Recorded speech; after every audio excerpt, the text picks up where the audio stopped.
Good afternoon. আজকে রবিবার, তো আজ আমাদের সকাল থেকে খুব একটা প্ল্যান ছিল না যে কি বানাবো কি না। তো আজকে বানিয়েছি হচ্ছে, প্রথমে ঠিক হলো যে বানাবো হচ্ছে পোলাও। তো পোলাও বানাবো ঠিক করার পরেও তারপরে যখন দেখলাম যে দেরি হয়ে যাচ্ছে, কি করব কি না, সেই ক্যাপসিকাম এনে রাখা ছিল।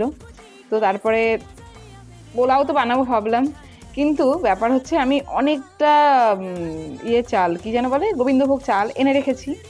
এবার আমি জানি প্যাকেটে ভরে হয়তো বালতিতে রাখা আছে, পোলাও বানাতে যাব, কিন্তু যখন আমি পোলাও বানাতে যাচ্ছি বালতি সার্চ করে দেখছি একটুও নেই, মানে গোবিন্দভোগ চাল যেটা, কিন্তু বাকি সব জিনিস রাখা আছে।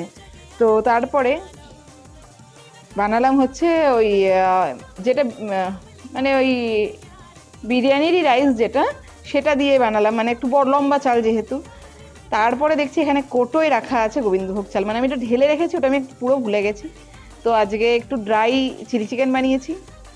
আমার চিকেনের একদম ওইটা পছন্দ নয়, গ্রেভি ঝোল প্রচুর থাকবে সেটা পছন্দ না, ঝোল একদম কমে যাবে, পুরো মশলাটা মাংসটার মধ্যে পুরো অ্যাবজর্ব হয়ে যাবে, ওই রকম টাইপের আমার জিনিস পছন্দ। যেমন ললিপপ হয়, 65 হয়, বা ওই কি যেন খেলাম গো সেদিনকে, ক্যারাবিয়ান, ওই চিকেন, এরকম টাইপের চিকেনগুলো হয়, ওগুলো খেতে আমার বেশি ভালো লাগে। তো ফ্রাইড রাইস বানিয়েছি আমার মন মতো চিনি দিয়ে, কিন্তু চিনি শুনছি নাকি খাবার খেলে এই সমস্ত জায়গায় নাকি আঁচিল বের হয়। আজকে আমি ফার্স্ট সকালবেলায় দেখলাম, কিছু সার্চ করছিলাম তখনই দেখলাম।